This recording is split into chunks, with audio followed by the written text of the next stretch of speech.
E a correção da compactação, a gente gostaria que você interligasse esses três temas: a correção da compactação, a acidez do solo e o calcário. Bom, o problema é o seguinte: eu preciso no trópico calcário para nutriente, nada mais. Cálcio e magnésio. Magnésio também, a gente vai junto, não? Mas, por exemplo, a minha terra não precisa de magnésio, porque magnésio tem muito e cálcio tem pouco. Então, embora que o meu pH está bem normal, e 5, 8 até 6, eu tenho de colocar calcário, porque não tem cálcio, tá? Então, este aqui não tem nada a ver com pH. Por outro lado, eu não posso botar uma calagem corretiva no trópico, porque no clima temperado, o calcário é o único cátion que consegue de agregar o solo. Magnésio consegue também, mais ou menos, mas o cálcio é o grande agregador do solo temperado. No trópico, quem agrega o solo é alumínio e ferro, e não cálcio.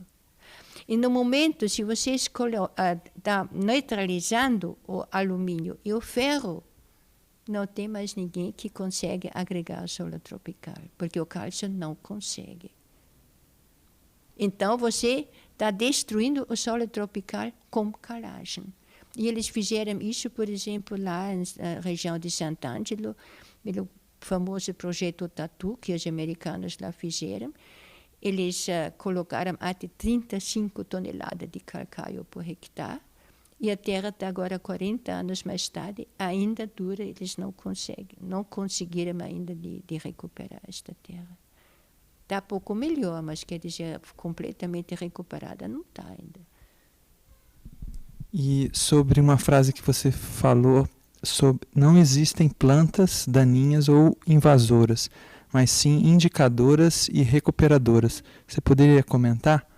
Mas claro, porque a natureza é tudo dirigido. E nada é em vão. Não é simplesmente que aparece uma planta. A planta aparece como uma, vamos dizer, inso, não? Que a gente fala em espanhol, malezas. É uma planta que indesejada, vamos dizer. Aparece porque ela está querendo de recuperar alguma coisa que você estragou no solo. Por exemplo, nós temos hoje a soja transgênica porque cresce muito de guanchuma e cresce muito amendoim bravo na soja. Então, eles querem matar estes dois plantas invasoras durante toda a época de desenvolvimento da cultura. Agora, eu pergunto, por que aparece a amendoim bravo? Aparece como planta indicadora que falta molibdênio. Se eu coloco molibdênio, meio quilo por hectare, não tem mais soja brava, de amendoim bravo. E o guanchuma aparece indicando um solo compactado, está estragado. Então, um belo dia você vai ter, com o sem transgênico, vai ter de melhorar o seu solo. Porque eu controlei agora, nos últimos tempos, a produção de soja em terras que eles usam já transgênicos. No Rio Grande usam já, não sei, quase 10 anos. O problema é que a soja, em lugar de 3 a 4 grãos por vagem, faz só mais 2.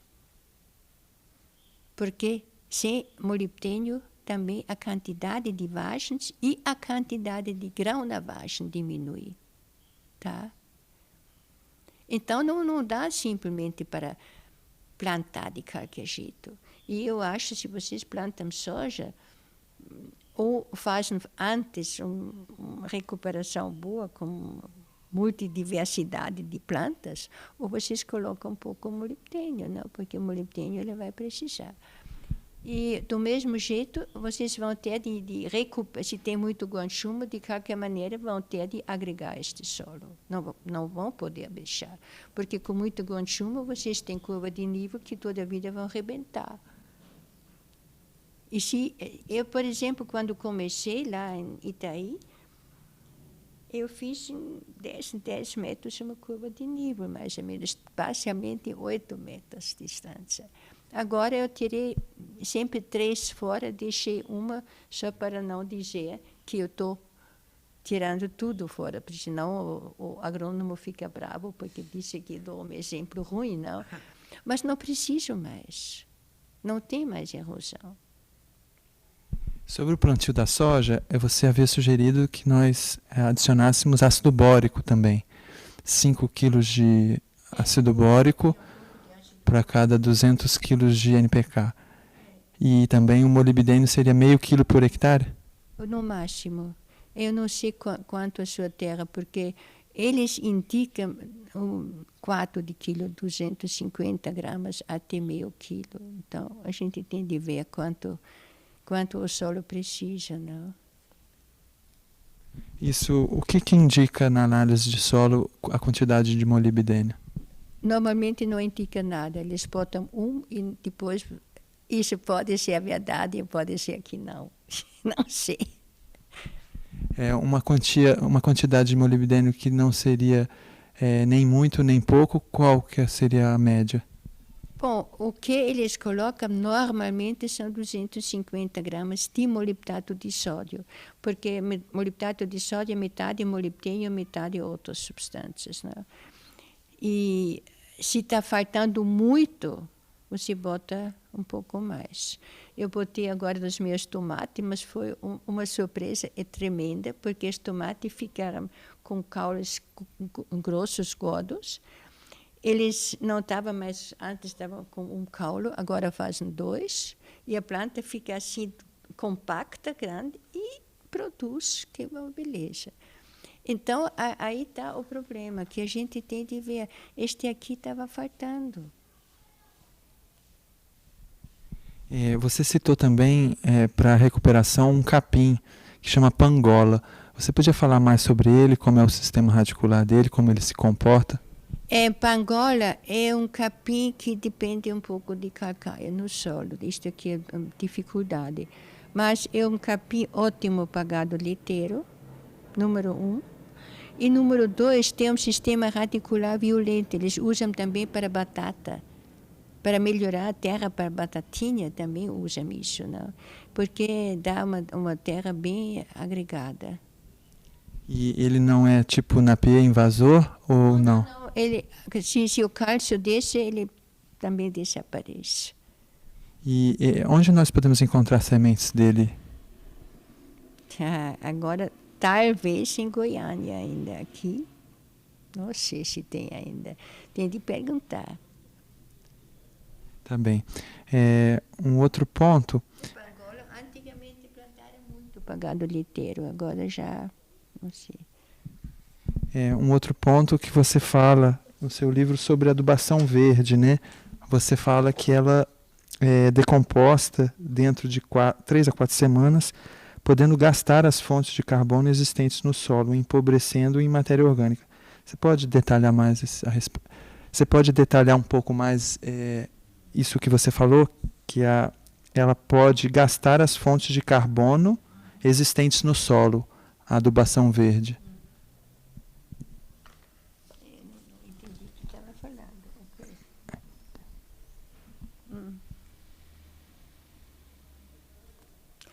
Bom, claro, a matéria orgânica, porque a adubação verde tem muito nitrogênio.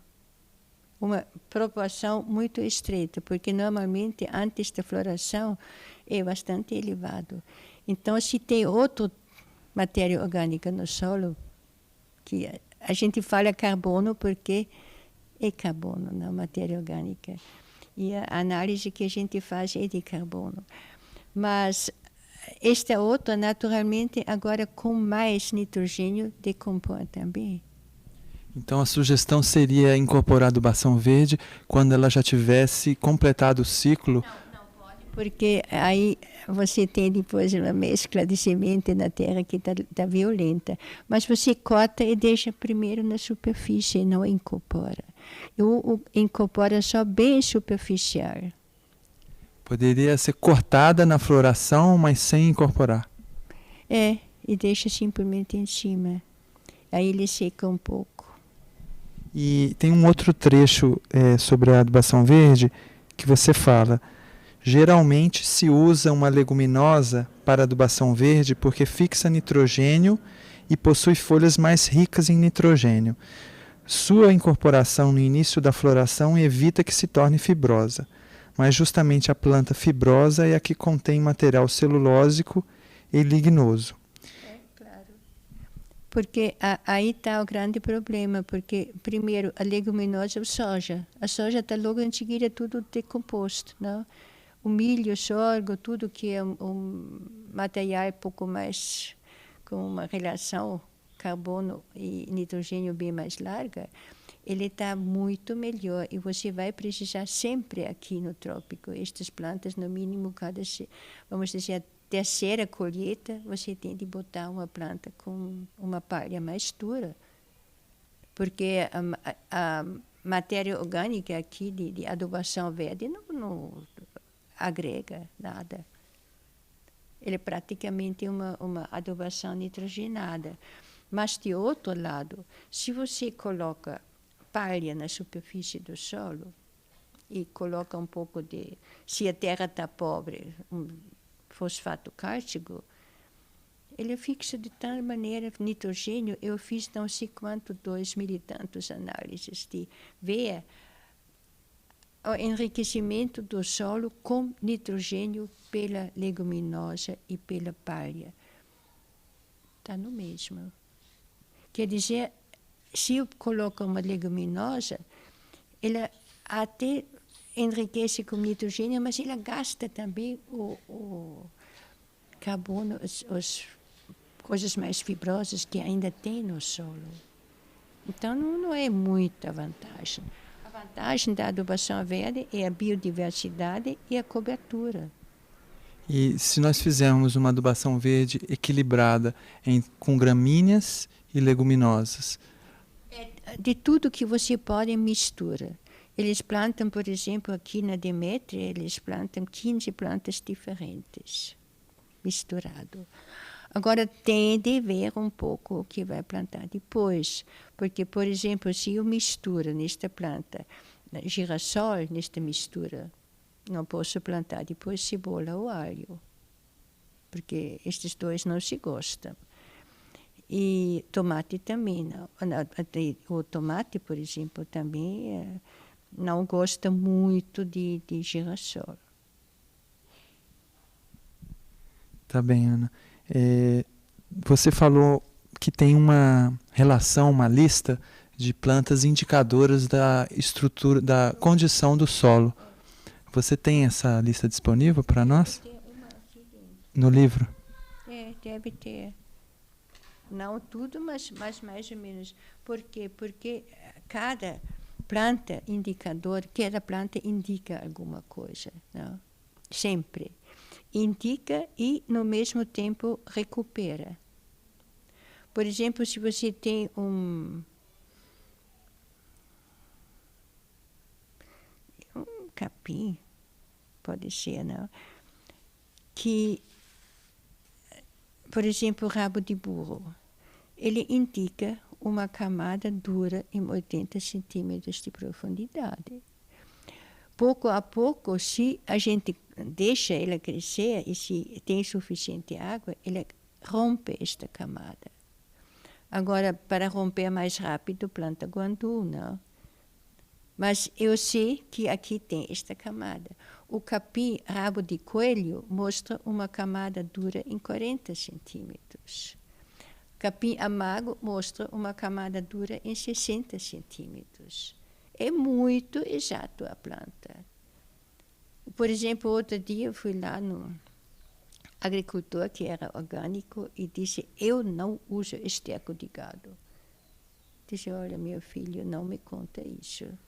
porque aqui cresce planta que é o rumex, língua de vaca. E este só aparece onde tem esterco animal. Animal, humano, não sei o quê, mas de qualquer maneira, não de origem vegetal. Não, eu posso jurar, dizer não jura. Porque você pode mentir, planta não. Planta não mesmo.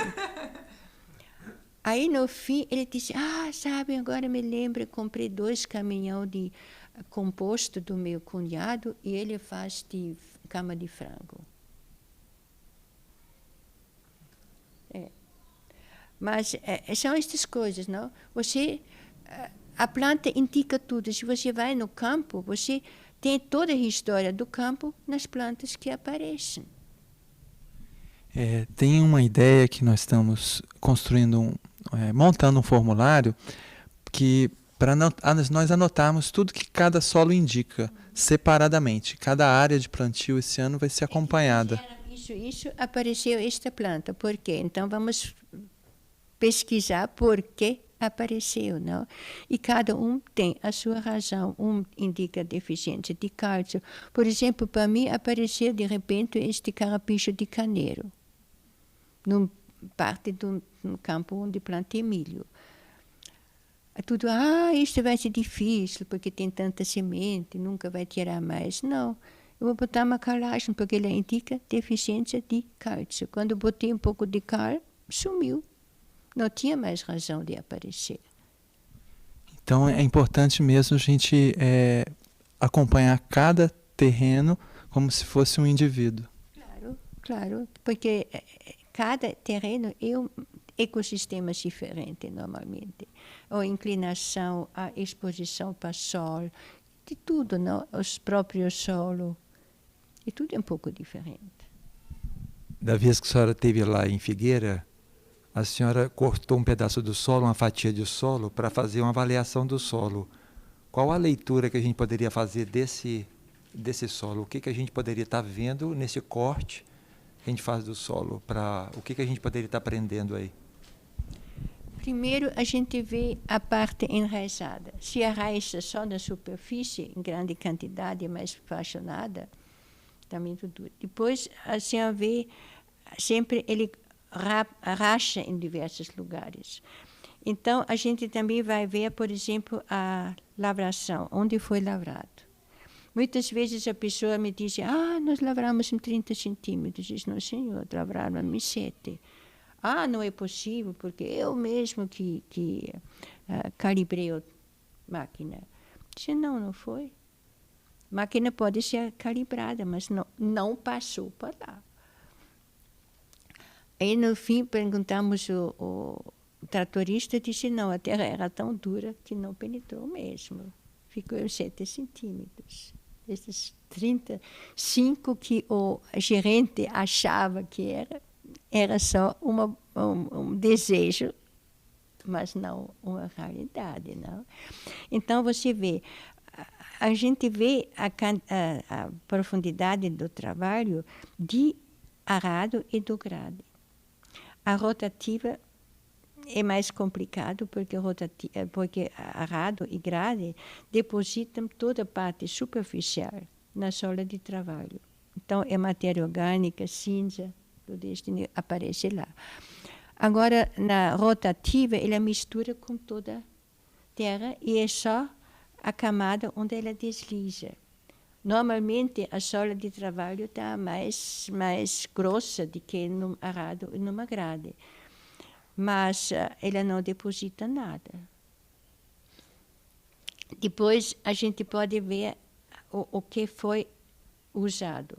Por exemplo, eu fui no campo e me diziam, aqui a variedade de soja está ruim porque ela ficou muito alta, mas quase não produziu nada.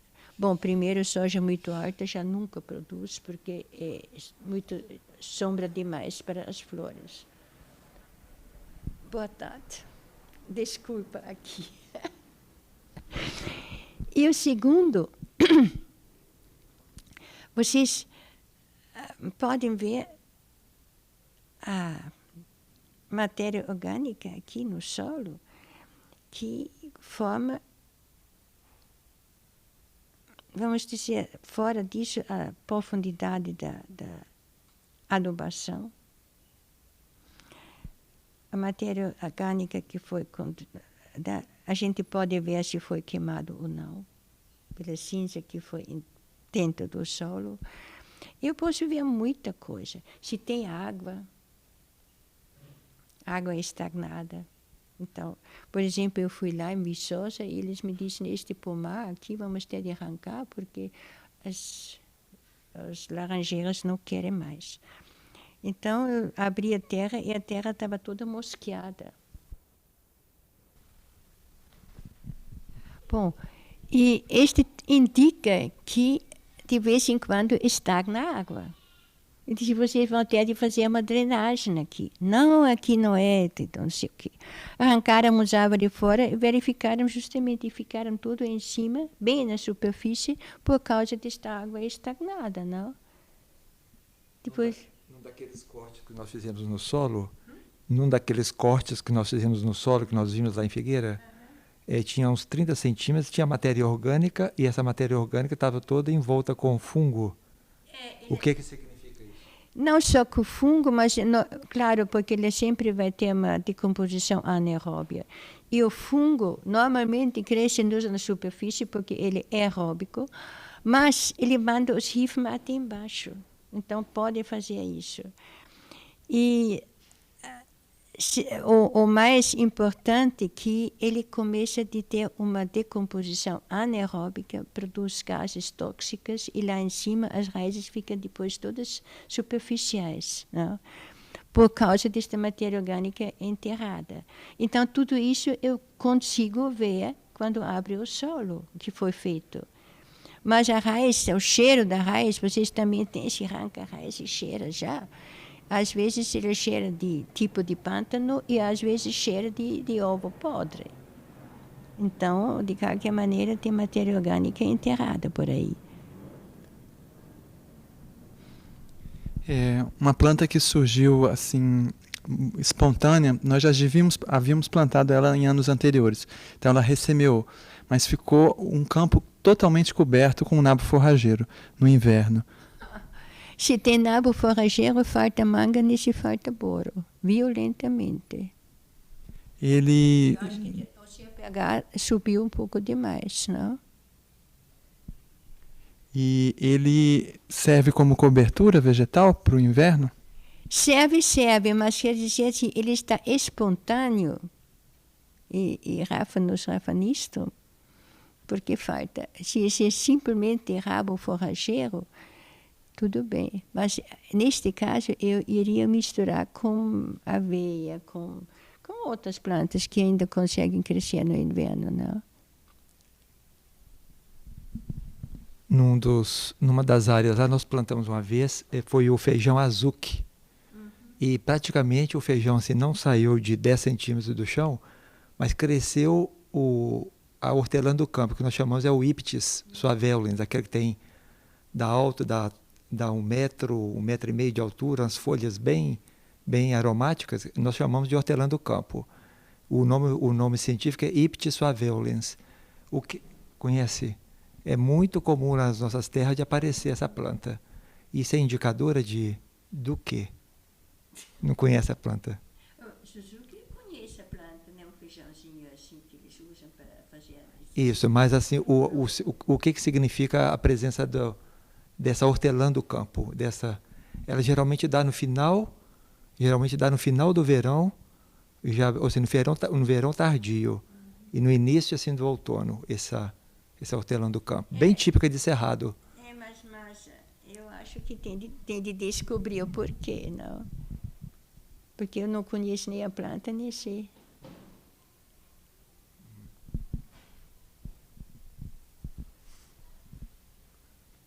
Todo ano passa da época de começa.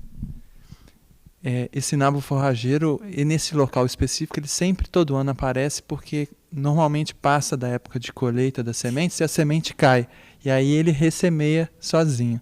Mas normalmente também se tem um pouco de fósforo, de boro e manganês, a falta, ele cresce muito melhor. E começa a crescer quase selvagem já por causa disso. Se falta boro e manganês, ele cresce melhor. E se ele aparece durante o verão, de qualquer maneira, tem de botar um pouco de boro, acho que. Tá bem. Em relação aos quebra-ventos, que seria o quinto ponto, né? Quebra-vento.